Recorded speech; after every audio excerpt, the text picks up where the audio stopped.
Messieurs, mesdames, dans vos grades et qualités, les personnes donc aussi présentes donc pour les collectivités, pour donc les municipalités, pour donc les comités d'agglomération et plus largement pour la Guadeloupe. Comme vous le savez, je suis donc secrétaire général de la Fédération de l'énergie CGTG et je remercie cette initiative qui va nous permettre effectivement donc d'exposer quelques problématiques que nous connaissons dans le secteur de l'énergie.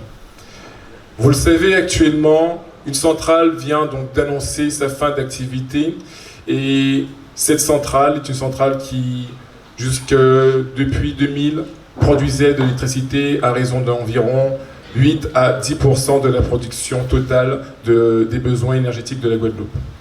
Nous faisons face à des contraintes environnementales et climatiques d'urgence, où les enjeux écologiques commandent une politique énergétique adaptée.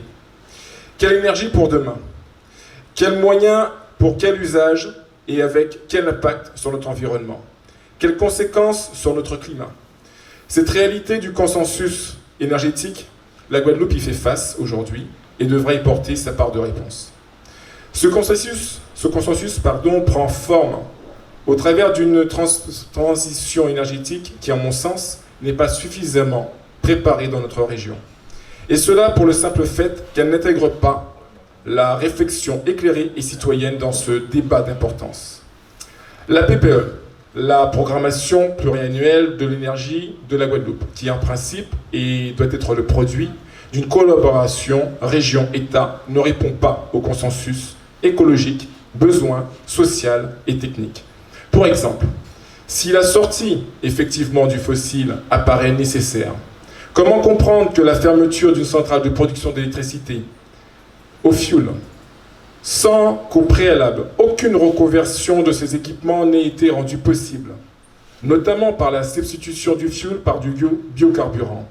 Comment comprendre qu'une transition énergétique soit alors synonyme de perte d'emploi en Guadeloupe, lorsqu'elle est présentée dans l'Hexagone comme une source accrue d'emploi?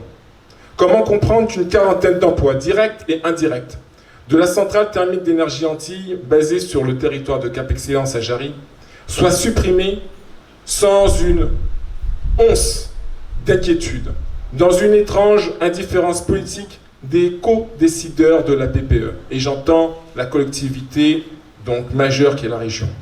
Comment comprendre que l'arrêt d'une centrale fuel soit justifié sous le sceau de la transition énergétique, alors que, dans le même temps, sa production d'électricité est substituée par des équipements fonctionnant identiquement au fioul, voire au gasoil, encore plus polluants et économiquement plus onéreux?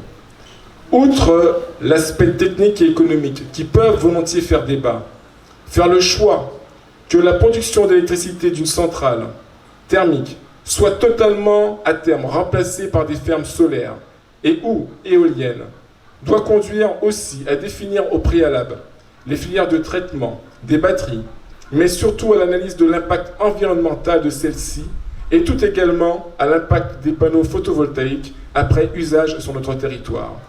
De plus, la question de l'emploi devra elle aussi être appréciée.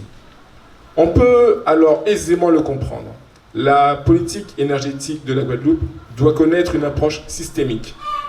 Au-delà des moyens de production attendus plus verts, il y a lieu de considérer notre contexte géographique et climatique. La Guadeloupe est exposée aux risques sismiques et cycloniques. La nature de ce contexte doit donc conduire à une réflexion autour de notre capacité à inventer un mix énergétique satisfaisant, innovant et stratège. Aussi, il y a lieu d'adjoindre à cette pertinente réflexion la valorisation de nos déchets verts, mais aussi ménagers, et enfin de développer la mobilité voulue dans le cadre d'une transition énergétique stratège. J'insiste sur ce mot. Je veux là évoquer en premier lieu le transport collectif électrique, pouvant considérablement diminuer notre empreinte carbone. Tout cela est possible. Des financements existent, y compris au travers des fonds européens. Je veux là rappeler qu'un fonds dit de transition juste de 440 millions d'euros vient d'être voté au Parlement européen par la Commission du développement régional, afin précisément de permettre de réaliser des investissements vers des énergies décarbonées dans les régions dites ultra-périphériques.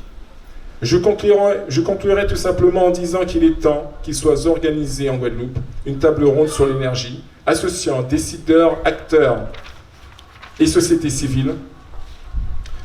C'est la volonté choisie et affirmée par les Guadeloupéens, en toute connaissance de cause, qui permettra au mieux d'élaborer stratégiquement la programmation pluriannuelle de l'énergie favorable à la Guadeloupe. Trop souvent, ce qui a été fait pour nous, sans nous, a souvent été finalement contre nous. Je vous remercie.